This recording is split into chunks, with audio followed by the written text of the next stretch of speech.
আসসালামু আলাইকুম, স্বাগত জানাচ্ছি আরটিভি দুপুরের সংবাদে। আপনাদের সাথে আছি আমি সালিয়া পারভিন সাথী। জুলাই গণ অভ্যুত্থানে মানবতা বিরোধী অপরাধের মামলায় ক্ষমতাচ্যুত সাবেক প্রধানমন্ত্রী শেখ হাসিনা সহ ৩ আসামির বিরুদ্ধে অভিযোগ গঠন করে বিচার কাজ শুরুর আদেশ দিয়েছেন ট্রাইব্যুনাল ১। আসামি পক্ষের আইনজীবীর আসামিদের অব্যাহতি চেয়ে করা আবেদন খারিজ করে দেওয়া হয়েছে। এদিকে অপর গ্রেফতার আসামি চৌধুরী আবদুল্লাহ আল মামুন দায় স্বীকার করেছেন ট্রাইব্যুনালের কাছে। আদালতের সহায়তায় তিনি সাক্ষী হিসেবে কাজ করবেন, ফলে রাজ সাক্ষী হিসেবে গণ্য হবেন তিনি। তবে তিনি কারাগারেই থাকবেন। নিরাপত্তার শঙ্কা থাকতে পারে বলে তার আইনজীবী যথাযথ নিরাপত্তা ব্যবস্থা আবেদন করেন বলে জানিয়েছেন আন্তর্জাতিক অপরাধ ট্রাইব্যুনালের প্রসিকিউটর তাজুল ইসলাম। এ মামলায় ৩ আগস্ট ওপেনিং স্টেটমেন্টের জন্য এবং ৪ আগস্ট প্রথম সাক্ষ্য গ্রহণের দিন ধার্য করেছে আন্তর্জাতিক অপরাধ ট্রাইব্যুনাল। এর আগে সকালে চৌধুরী আবদুল্লাহ আল মামুনকে কারাগার থেকে ট্রাইব্যুনালে হাজির করা হয়।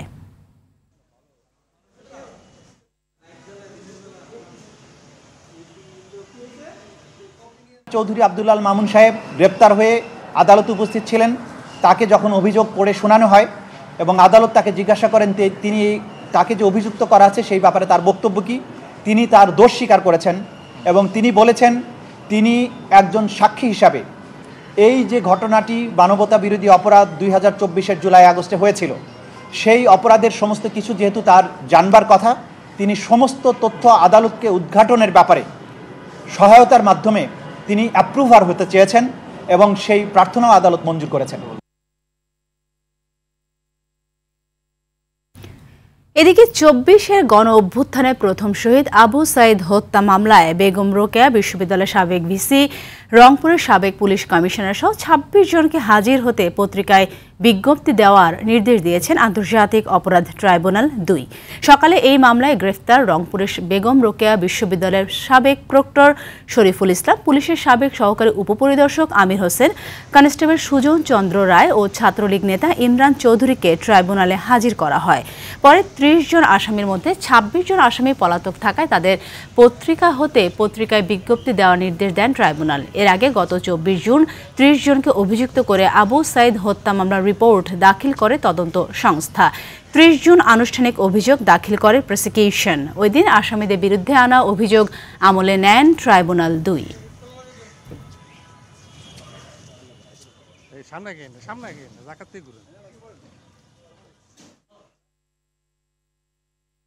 জাতীয় ঐক্যমত্য কমিশনের সঙ্গে রাজনৈতিক দলগুলোর ধারাবাহিক আলোচনার দ্বিতীয় ধাপের 11তম দিনের বৈঠক চলছে। রাজধানী ফরেন সার্ভিস একাডেমিতে এই আলোচনায় অংশ নিয়েছে অধিকাংশ রাজনৈতিক দল। কমিশনের সহসভাপতি অধ্যাপক ডক্টর আলী রিয়াজ সূচনা বক্তব্যে বলেন, সবার সহযোগিতা থাকলে অনিষ্পন্ন বিষয়গুলো মীমাংসা করে জুলাই মাসে জাতীয় সনদের কাজ সম্পন্ন করতে পারবেন। ধারাবাহিক আলোচনার অংশ হিসেবে আজ প্রধান বিচারপতি নিয়োগ, তত্ত্বাবধায়ক সরকার গঠন এবং জরুরি অবস্থা জারি নিয়ে সিদ্ধান্তে পৌঁছতে চায় কমিশন। এজন্য সবাইকেই সহযোগিতার মানসিকতা নিয়ে আলোচনায় অংশ নেওয়ার আহ্বান জানিয়েছেন আলী রিয়াজ। নাগরিকদের অধিকার সুরক্ষার কথা বলছি, বিচার বিভাগের স্বাধীনতার কথা বলছি এবং প্রাতিষ্ঠানিকভাবে যেন এমন ব্যবস্থা তৈরি করা যায় যা কোনো অবস্থাতে এদেশে আবার কোনো ফ্যাসিলিটি শাসন তৈরি করতে না পারে সেটা নিশ্চিত করা। দর্শক, ফরেন সার্ভিস একাডেমি থেকে সরাসরি যুক্ত হচ্ছেন সহকর্মী খান আলামিন। আলামিন, জানাবেন আজকের আলোচ্য বিষয়গুলো সম্পর্কে বিস্তারিত কি তথ্য আছে আপনার কাছে, আর বৈঠকে আলোচনার কোন কোন বিষয়গুলো অগ্রগতি হয়েছে সেই বিষয়ে কিছু জানতে পেরেছেন কিনা? 3টি বিষয়ের মধ্যে আমরা দেখেছি যে এখন পর্যন্ত 2টি বিষয়ের উপর আলোচনা হয়েছে। প্রধান বিচারপতির নিয়োগের বিষয়টি আলোচনা শেষ হয়েছে অসমাপ্ত রেখে, আর তারপরে শুরু হয়েছে তত্ত্বাবধায়ক সরকার যেই গঠন প্রক্রিয়া কিংবা দায়িত্ব ইত্যাদি বিষয়ের আলোচনা। আজকে চেষ্টা করা হচ্ছে সবগুলো বিষয়ে একটি সমাধানে আসার জন্য। আরেকটি বিষয় রয়েছে জরুরি অবস্থা জারির যে প্রসঙ্গটি। তো আমরা যেই বিষয়টি দেখেছি যে প্রধান বিচারপতি নিয়োগের যে প্রক্রিয়ার জায়গাটি, সেটি কমিশনের পক্ষ থেকে প্রস্তাব দেওয়া হয়েছে যে আপিল বিভাগের যেই জ্যেষ্ঠ 2 জন বিচারপতি কিংবা 3 জন বিচারপতির মধ্য থেকে প্রধান বিচারপতি নিয়োগ দেয়া। তো সেই জায়গাটাতে গত কয়েকদিন আগেও এই বিষয়টি আলোচনা হওয়ার পরে যেটি দেখা গিয়েছিল যে সবাই মিলে একটি সিদ্ধান্ত এসেছেন দুইজন জ্যেষ্ঠ বিচারপতির মধ্য থেকে প্রধান বিচারপতি নিয়োগ দেয়া। এই জায়গাটি থেকে আজকে আলোচনা হচ্ছে এবং আশা করা যাচ্ছে যে এই বিষয়ে হয়তো একটি চূড়ান্ত সিদ্ধান্তে আসা যাবে। বিএনপি দুইটির পক্ষে মত দিয়েছে। এনসিপির পক্ষ থেকে বলা হয়েছে যে যিনি জ্যেষ্ঠ বিচারপতি থাকবেন তাকেই যেন প্রধান বিচারপতি হিসেবে নিয়োগ দেওয়া হয়। এই বিষয়ে নানান মতামত তুলে ধরেছেন, বাকবিতণ্ডা হয়েছে আজকে সংলাপে প্রথম দিককার অবস্থায়। তো আমরা আশা করছি যে দ্বিতীয়বার যখন এটি আলোচনার টেবিলে উঠবে একটি চূড়ান্ত সিদ্ধান্তে আসা যাবে। তত্ত্বাবধায়ক সরকার নিয়ে আলোচনা শুরু হয়েছে। বিদ্যমান যে ব্যবস্থাটি রয়েছে সেটি হচ্ছে যে অবসরপ্রাপ্ত সর্বশেষ যিনি প্রধান বিচারপতি থাকবেন তিনি তত্ত্বাবধায়ক সরকারের প্রধান উপদেষ্টা হবেন। এই বিধানটির একটি পরিবর্তন চায় এই কমিশন এবং সেই পরিবর্তনটি আসলে সব রাজনৈতিক দলও চায়, কিন্তু কোন প্রক্রিয়ার মধ্য দিয়ে প্রধান উপদেষ্টা কিংবা যে উপদেষ্টা পরিষদ গঠিত হবে সেই প্রক্রিয়াটি নিয়ে মূলত আলোচনা হচ্ছে। এখন যে আলোচনার জায়গাটি চলছে যে কমিশনের পক্ষ থেকে এনসিসি গঠনের যে কথা বলা হয়েছে সেই এনসিসির একটি সংযুক্তি এই তত্ত্বাবধায়ক সরকার ব্যবস্থার সাথে যুক্ত করার প্রস্তাব তারা দিয়েছেন। সেই বিষয়টি নিয়ে আলোচনা চলছে। আলোচনা শেষে হয়তো বলা যাবে যে কোন জায়গা পর্যন্ত এগুলো। জরুরি অবস্থার জারির বিষয়ে আলোচনা হবে আজকে, আগেও হয়েছে। যেটি আগে ছিল যে 60 দিন সেটিকে 30 দিন করা যায় কি না সেই বিষয় নিয়ে আলোচনা আছে এবং পাশাপাশি বলা হচ্ছে যে জরুরি অবস্থা যখন জারি করা হয় বিদ্যমান বাস্তবতায় দেখা যায় যে মানুষের মানবাধিকারগুলো স্থগিত করা হয় এবং সেই মানবাধিকার প্রশ্নে তারা কেউ আদালতে যেতে পারে না। সেই জায়গাগুলো যেন না থাকে, অর্থাৎ মানুষের মানবাধিকার যেন মানুষ ভোগ করতে পারে, পাশাপাশি কোনো প্রয়োজনে মানবাধিকার লঙ্ঘিত হলে যেন আদালতে যেতে পারে, সেই জায়গাটি যেন অক্ষুণ্ণ রাখা হয় জরুরি অবস্থা জারির সময়, সেই কথা বলা হয়েছে। সাথে আমার কাছে এই হচ্ছে সবশেষ তথ্য। দিন শেষে হয়তো অগ্রগতি আরও জানানো যাবে। অসংখ্য ধন্যবাদ আপনাকে। আগামী নির্বাচন সুষ্ঠুভাবে করতে সব ধরনের প্রস্তুতি রয়েছে বিজিবির। নির্বাচন কমিশনের নির্দেশনা অনুযায়ী প্রয়োজনীয় পদক্ষেপ নেওয়ার কথা বলেন বিজিবির মহাপরিচালক মেজর জেনারেল মোহাম্মদ আশরাফুজ্জামান সিদ্দিকী। সকালে চট্টগ্রামের সাতকানিয়ায় 103তম রিক্রুট ব্যাচের প্রশিক্ষণ সমাপনী কুচকাওয়াজ অনুষ্ঠান শেষে সাংবাদিকদের প্রশ্নের জবাবে একথা জানান বিজিবি মহাপরিচালক। তিনি বলেন, সীমান্তের নিরাপত্তা নিশ্চিত করার পরে নির্বাচন সহ বাকি কাজে মনোযোগ দেবে বিজিবি। এ সময় মহাপরিচালক বলেন, পুশিন ঠেকাতে ভারতীয় হাই কমিশনার ও বাংলাদেশে ভারতীয় দূতাবাস সহ সব জায়গায় যোগাযোগ করা হচ্ছে।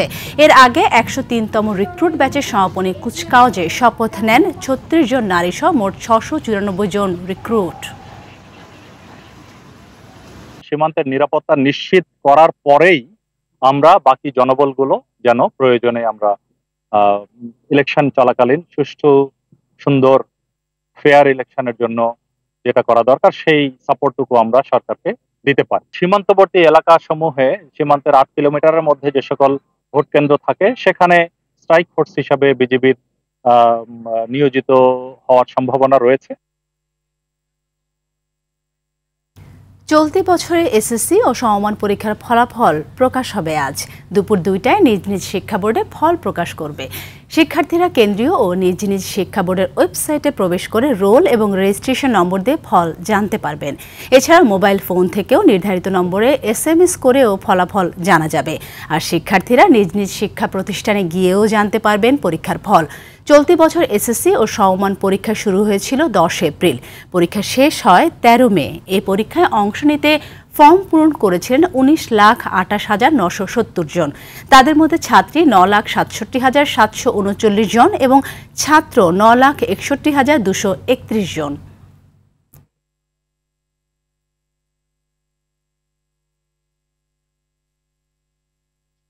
দর্শক, ফলাফলের জন্য শিক্ষার্থীদের অপেক্ষার খবর জানাতে রাজধানীর ভিকারুন্নেসা নুন থেকে সরাসরি যুক্ত হচ্ছেন আমাদের এই সহকর্মী নাজমুল হুদা।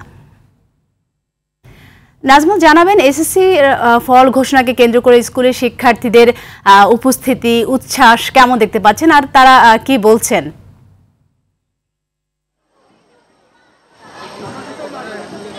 সাথী, কিছুক্ষণ পরেই সেই মাহেন্দ্রক্ষণ, যে মাহেন্দ্রক্ষণের জন্য অপেক্ষা করছে শিক্ষার্থীরা, আর কয়েক মিনিট পরেই শিক্ষার্থীদের এসএসসি ও সমমান পরীক্ষার ফলাফল দিবে এবং এই ফলাফল নিতে ইতিমধ্যে শিক্ষার্থীরা তাদের কলেজগুলোতে প্রবেশ করেছেন। বিশেষ করে আমি এই মুহূর্তে রয়েছি বিকারুন্নেসা স্কুলে এবং এই স্কুলের যারা শিক্ষার্থী রয়েছেন তারা ইতিমধ্যে তারা এই বিদ্যালয়ে এসেছেন এবং তারা তাদের সেই কাঙ্ক্ষিত ফলাফলের জন্য তারা অপেক্ষা করছেন এবং তাদের মধ্যে এক ধরনের উচ্ছ্বাস উদ্দীপনা আমরা লক্ষ্য করেছি এবং তাদের সাথে কথা বলেছি। তারা প্রত্যাশা করেন যে এবছর তাদের যে পরীক্ষাটি হয়েছে সেই পরীক্ষায় তারা ভালো ফলের প্রত্যাশা করেন এবং এবছর যেহেতু শিক্ষা উপদেষ্টা তিনি ঘোষণা দিয়েছিলেন যে প্রকৃত মেধার মূল্যায়নটা হবে এবং তারাও প্রত্যাশা করেন যে সেই প্রকৃত মেধার মূল্যায়ন তারা এই ফলাফলের মাধ্যমে পাবে। আজকে একযোগে 11টি শিক্ষা বোর্ডে ফলাফল ঘোষণা করা হবে দুপুর 2টায় এবং এবার তেমন কোনো আনুষ্ঠানিকতা না থাকলেও শিক্ষার্থীদের মধ্যে কিন্তু তাদের উৎসাহ উদ্দীপনা রয়েছে এবং ইতিমধ্যেই কিন্তু ফলাফল ঘোষণা করা হয়েছে এবং এক শিক্ষার্থীকে আমরা দেখেছি তিনি তার ফল পেয়ে উচ্ছ্বসিত এবং তিনি তার যে অভিভাবক রয়েছে তাকে জড়িয়ে ধরেছেন উচ্ছ্বাস প্রকাশ করে এবং ইতিমধ্যে ওয়েবসাইটে শিক্ষার্থীরা তাদের ফলাফল জানতে পারছেন এবং ওয়েবসাইট ছাড়াও তারা নিজ নিজ শিক্ষা প্রতিষ্ঠান থেকে শিক্ষার্থীরা তাদের ফলাফল জানতে পারছেন। এক শিক্ষার্থী আমরা দেখছি তিনি বেশ ফলাফল পেয়ে অনেকটা খুশিতে আত্মহারা হয়ে কান্না করছেন, অনেকটা তার অভিভাবককে জড়িয়ে ধরে। আজকে প্রত্যেকটি স্কুলের শিক্ষার্থীরাই তাদের স্ব স্কুল থেকে তাদের রেজাল্ট জানতে পারবেন এবং একই সাথে তারা ওয়েবসাইটে ইতিমধ্যে ফলাফল দেওয়া শুরু হয়ে গেছে এবং ওয়েবসাইট থেকেও তারা ফলাফল জানতে পারবেন। এই ছিল সাথী বিকারুন্নেসা স্কুল থেকে সর্বশেষ। সকল শিক্ষার্থীদের জন্য শুভকামনা রইল। ধন্যবাদ আপনাকে। টানা প্রবল বর্ষণে দেশের বিভিন্ন জেলায় পানিবন্দী হয়ে পড়েছেন লাখ লাখ মানুষ। বাড়ছে নদ নদীর পানি। ভারী বৃষ্টিপাত ও ভারতের ত্রিপুরা রাজ্যের উজান থেকে নেমে আসা পাহাড়ি ঢলে ফেনীর মুহুরী, কহুয়া, সিলোনিয়া নদীর পানি বিপদসীমার উপর দিয়ে প্রবাহিত হচ্ছে। নোয়াখালীতে ভারী বৃষ্টিপাতে বন্যার আশঙ্কা করা হচ্ছে। জেলার বিভিন্ন এলাকায় তৈরি হয়েছে তীব্র জলাবদ্ধতা। এদিকে ভোলায় টানা 7 দিন বৃষ্টির পর সূর্যের দেখা মিলেছে আজ। তবে সমুদ্র উত্তাল থাকায় বন্ধ রয়েছে ভোলা থেকে 10টি রুটে লঞ্চ চলাচল। কুমিল্লার গোমতী নদীর পানি বৃদ্ধি পেয়ে প্লাবিত হয়েছে বিস্তীর্ণ এলাকা। নিম্নাঞ্চলবাসীদের নিরাপদে সরিয়ে নিতে খোলা হয়েছে 35টি আশ্রয় কেন্দ্র। এখন পর্যন্ত পানির অবস্থা অনেক ভয়াবহ চলতেছে। পানির স্রোতের জন্য এখানে দাঁড়ানো যাচ্ছে না। কেউ কেউ হয়তো ফেনীর দিকে বা ফেনীর বাইরে ঢাকায় চলে যাচ্ছে। বাড়িঘর সব ডুবে যাচ্ছে, আমরা বড় বিপদে আছি। বাড়িঘর সব ডুবি, ব্যবসা বাণিজ্য সব বন্ধর হতে কোনো কাস্টমার নাই। দর্শক, ফেনীর বন্যা পরিস্থিতি সর্বশেষ খবর জানাতে সরাসরি যুক্ত হচ্ছেন সহকর্মী আজাদ মালদার। আজাদ, ফেনীর বর্তমান অবস্থা কেমন দেখতে পাচ্ছেন আর বাঁধ ভেঙে জেলার কোন কোন জায়গা বেশি প্লাবিত হয়েছে আর স্থানীয় বাসিন্দারা কিভাবে এই পরিস্থিতি সামাল দিচ্ছেন আমাদের সামনে একটু তুলে ধরবেন। সাথী, আপনি যেমনটি বলছিলেন ফেনীর বন্যা পরিস্থিতি নিয়ে, আসলে যে গত 3 দিন থেকে মুহুরী, কহুয়া এবং সিলোনিয়া নদী প্রায় 15টি স্থানে ভাঙন দেখা দিয়েছে, যার কারণে পরশুরাম ফুলগাজীর মানুষ এখন বাড়িঘর ছেড়ে উন্নত আশ্রয় নিয়েছে। এই যে গতকাল থেকে শুরু হয়েছে ছাগলনাইয়ার উপর দিয়ে এটা ভয়াবহ বন্যা। এই যে আমি দুপুরের দিকে যখন ঢাকা চট্টগ্রাম মহাসড়ক অর্থাৎ পুরাতন টাং রোডের উপর দিয়ে যখন পানি গড়াইছিল, এই পানিগুলো এখন এই উত্তর দিকে গড়িয়ে এখন গ্রামকে গ্রাম তলিয়ে গেছে। আমি যেখানে দাঁড়িয়ে আছি এখানে ছাগলনাইয়া পৌরসভা 4 নম্বর ওয়ার্ডের ফানুয়া এলাকা অর্থাৎ উত্তর পাড়া এবং দক্ষিণ পাড়া এই এলাকার এখন আমি এখানে যখন প্রবেশ করলাম তখন দেখলাম এই এলাকার মানুষজন নিরাপদে ছাগলনাইয়া বিভিন্ন আশ্রয় কেন্দ্রে চলে যাচ্ছে বাড়িঘর ছেড়ে। তাদের এখানে আপনি আমাদের পিছনের চিত্র দেখলে বুঝতে পারবেন যে বাড়িঘর ডুবে গেছে। এখন এখানে লোকালে মানুষ নেই বলে চলে। এখানে মানুষ যে আসলে ছাগলনাইয়া, পরশুরাম, ফুলগাজী এবং সর্বশেষ ফেনী সদরে এখন পানি তলিয়ে যাচ্ছে। এখন আজ গত রাত্রের মধ্যে যদি এই অবস্থা অব্যাহত থাকে ফেনী শহরও তলিয়ে যাবে। এখানে যে গতবারের যে ভয়াবহ বন্যা যে আপনারা চিত্র দেখেছেন এবং জনগণ দেখেছে, তার চেয়ে ভয়াবহ চিত্র এবারও হচ্ছে। এবং এই জনগণ এখানে আমাকে অনেক বাসিন্দা জানিয়েছেন যে তাদের গতবারের তাদের যে বন্যা, যে এই অকালে যে তাদের যে করুণ দশা, এটা কাটিয়ে রেশ কাটতে না কাটতে আবার যে তাদের ভয়াবহ বন্যার কবলে পড়ছে, তারা সর্বশান্ত হয়ে গেছেন। আসলে এটা দেখার মতো কেউ নেই। আসলে এই যে ফেনীর যে উজান থেকে নেমে আসা পাহাড়ি জলে, অর্থাৎ উড়িষ্যা এবং ত্রিপুরা, আসাম রাজ্যের সমস্ত পানিগুলা ফেনীর 3টা নদী দিয়ে গড়াচ্ছে। এই 3টা নদীর পানি গড়িয়ে ফেনী শহরকে তলিয়ে দিচ্ছে। ফেনী গত বছর যে ভয়াবহ বন্যা দেখা দিয়েছে, তা সে ভয়াবহ বন্যার আশঙ্কা করছেন মানুষ। এখন আশ্রয় শিবিরে আছেন, তাদের এখন খাদ্য সামগ্রী অভাব দেখা দিয়েছে এবং তীব্র পানি সংকট, ওষুধ সহ তাদের অনেক সমস্যা দেখা দিয়েছে। এখন প্রশাসন এখানে এই সেনাবাহিনী, বিজেপি এবং প্রশাসন সহ তারা এখন এখানে নৌকা এবং স্পিড দিয়ে বোট দিয়ে অনেক লোকজনকে এখন সরিয়ে দিচ্ছেন এবং তারা এখন এই যে নিরাপদ আশ্রয় নিয়ে তাদের যে খাদ্য সংকট দেখা দিয়েছে, এটার জন্য তারা স্বেচ্ছাসেবী সব প্রশাসনের সর্বস্তরের জনগণের কাছে সাহায্য কামনা করছেন। তাদেরকে উদ্ধারের জন্য তারা আকুল আবেদন জানাচ্ছেন এবং তাদেরকে উদ্ধারের জন্য, তাদেরকে সাহায্য সহযোগিতা করার জন্য গতবারের মতো যেসব স্বেচ্ছাসেবী সংগঠনগুলা যদি তাদেরকে সাহায্য সহযোগিতা করে, তাহলে এখানে প্রাণহানির আশঙ্কা অনেকটা কমে যাবে। নতুবা অনেক মানুষ মারা যাবে না খেয়ে। এখন মানুষ অনেকে নিরাপদে এখন আশ্রয় শিবিরে থাকলেও অনেক বাড়ি ঘরে অনেকে আটকা পড়েছে। তাদেরকে উদ্ধারের জন্য তারা প্রশাসনের হস্তক্ষেপ কামনা করছেন। তো এই ছিল আমার কাছে সর্বশেষ সেন্টিয়া। ধন্যবাদ আপনাকে। এদিকে দেশের 7টি অঞ্চলের উপর দিয়ে দুপুরের মধ্যেই ঝড় বয়ে যেতে পারে বলে জানিয়েছে আবহাওয়া অধিদপ্তর। দুপুর 1টা পর্যন্ত খুলনা, বরিশাল, পটুয়াখালী, নোয়াখালী, কুমিল্লা, চট্টগ্রাম ও কক্সবাজার অঞ্চলে ঝোড়ো হাওয়াসহ বৃষ্টি বা বজ্রবৃষ্টি হতে পারে। এসব নদীবন্দরকে 1 নম্বর সতর্ক সংকেত দেখাতে বলা হয়েছে। এছাড়া রাজশাহী, ঢাকা, ময়মনসিংহ, খুলনা, বরিশাল, চট্টগ্রাম ও সিলেট বিভাগে দমকা হাওয়া সহ হালকা থেকে মাঝারি বৃষ্টিও হতে পারে। কোথাও কোথাও মাঝারি থেকে অতি ভারী বর্ষণের সম্ভাবনা রয়েছে। গেল 2 দিন ধরে টানা বৃষ্টিতে ভোগান্তিতে পড়েছেন অফিসগামীরা, আর সব থেকে বেশি সমস্যা পোহাচ্ছেন দিনমজুর শ্রমিকরা।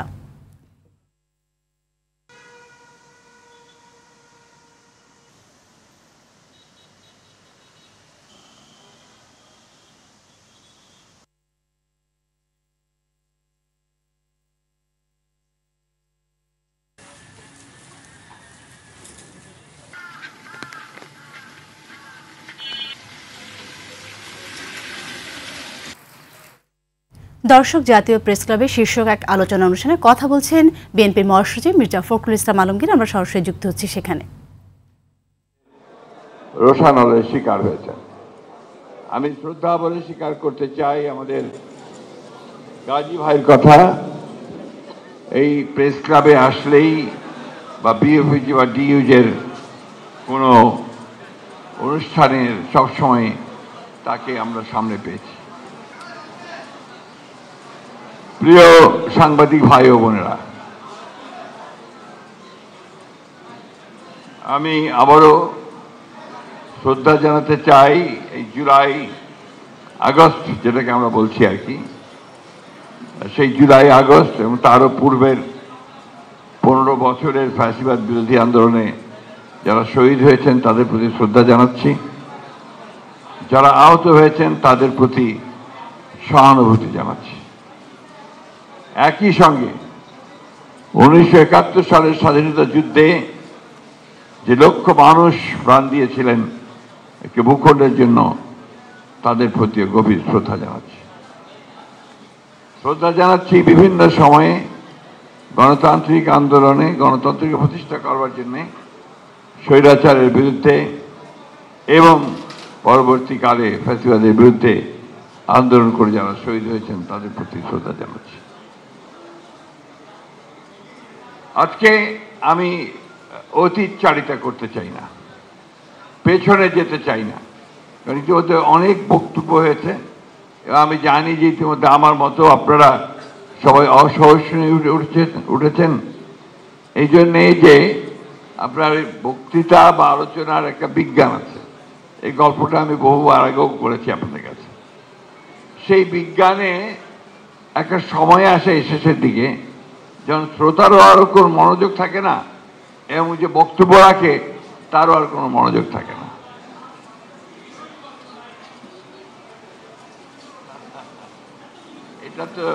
এরা তো চিরন্তন ব্যাপার, যে কোনো অনুষ্ঠানেই আপনারা এটা করতে থাকেন এবং সেটা এখন স্বাভাবিক মেনে নেওয়া উচিত সকলের। যাই হোক, প্রিয় বন্ধুগণ, আমরা খাটো করে জিনিসটাকে দেখতে চাই না।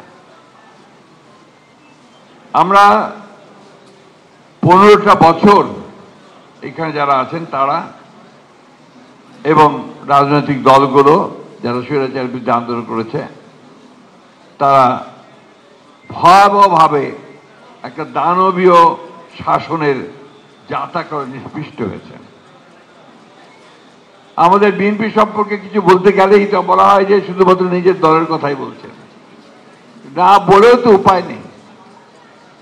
কারণ আমার এই দল এই 15 বছরে 60 লক্ষ মানুষের বিরুদ্ধে মিথ্যা মামলা হয়েছে এবং এই মানুষগুলো প্রতিদিন আদালতে গেছেন, উকিলের কাছে গেছেন, বাড়ি থেকে পালিয়ে থেকেছেন পুলিশের দাবরানিতে, অনেকে কেউ আপনার অন্য পাড়ায় গিয়ে অন্য গ্রামে গিয়ে এবং কেউ কেউ গ্রাম ছেড়ে দেশ ছেড়ে জেলা ছেড়ে ঢাকায় এসে রিক্সা চালিয়েছেন, কেউ আপনার হকারের কাজ করেছেন, কেউ বড় বড় বাড়িগুলোতে দারোয়ানের চাকরি নিয়েছেন। এগুলো হচ্ছে একদম বাস্তবতা। সিরিজের প্রথম টি-20তে আজ মাঠে নামবে দুদল। পাল্লেকেলেতে ম্যাচ শুরু হবে সন্ধ্যা 7:30টায়। বাংলাদেশ ভালো দল হলেও ঘরের মাঠে লঙ্কানরা এই ফরম্যাটে বেশ ভালো দল বলে জানান লিটন দাস। তবে নিজ দলের শক্তিমত্তা নিয়ে বেশ আশাবাদী অধিনায়ক। বিস্তারিত মাহফুজুল ইসলামের রিপোর্টে। পাল্লেকেলের 22 গজে হতাশার আক্ষেপ ঘোচানোর লক্ষ্য টিম টাইগারের। তবে লঙ্কানদের বিপক্ষে তাদের মাটিতে কঠিন কাজটা করতে বাংলাদেশের একমাত্র কৌশল পরিকল্পনা মতো ক্রিকেট খেলা। সেই পরিকল্পনার অংশ হতে পারেন রিশাদ বা সাইফুদ্দিন। এই ট্রু উইকেটে জেনুইন অলরাউন্ডারের প্রয়োজনীয়তা সংবাদ সম্মেলনে বলে গেলেন অধিনায়ক লিটন। সঙ্গে টেল এন্ডে নাসুমের ব্যাটিংটা বাংলাদেশের জন্য হতে পারে বাড়তি পাওয়া। টি-20 ফরম্যাটটা তো অনেকদিন ধরে খেলতেছি এবং আমাদের কয়েকটা সিরিজও গেছে কিছুদিন আগে। সো হোপ যে আমরা এই সিরিজে অ্যাজ এ টিম ঘুরে দাঁড়াতে পারবো। উইকেট বিবেচনা আমার কাছে মনে হয়েছে যে উইকেটটা ভেরি গুড বোথ সাইডেই। আপনি যদি লাস্ট গেম দেখেন যে ব্যাটিং ভালো করেছে, ব্যাটিং করেছে, স্পিনার ওখান থেকে হেল্প পেয়েছে এবং পেস বোলারও হেল্প পেয়েছে। ঘরের মাঠে লঙ্কানরা শক্তিশালী, তাদের বিপক্ষে আগের 17 দেখায় মাত্র 6 জয়ের রেকর্ড টাইগারদের। তারা হোম কন্ডিশনে বেটার সাইড, বিকজ তাদের হাতে খেলার অভিজ্ঞতা আছে এই গ্রাউন্ডে খুব বেশি এবং ম্যাক্সিমাম প্লেয়ার যদি বলি আমি ওই ওভারঅল তাদের বোলিং সেটটা একটু বেটার আমার কাছে মনে হয়।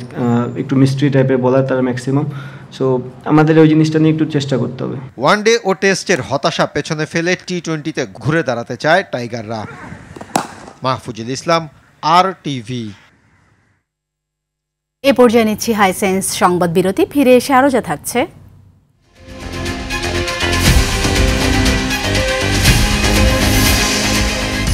যুদ্ধবিরতি প্রচেষ্টার অংশ হিসেবে 10 জিম্মিকে মুক্তি দিতে হামাসের সম্মতি। গাজায় হামলায় নিহত আরও 74। তীব্র খাদ্য জ্বালানির সংকট।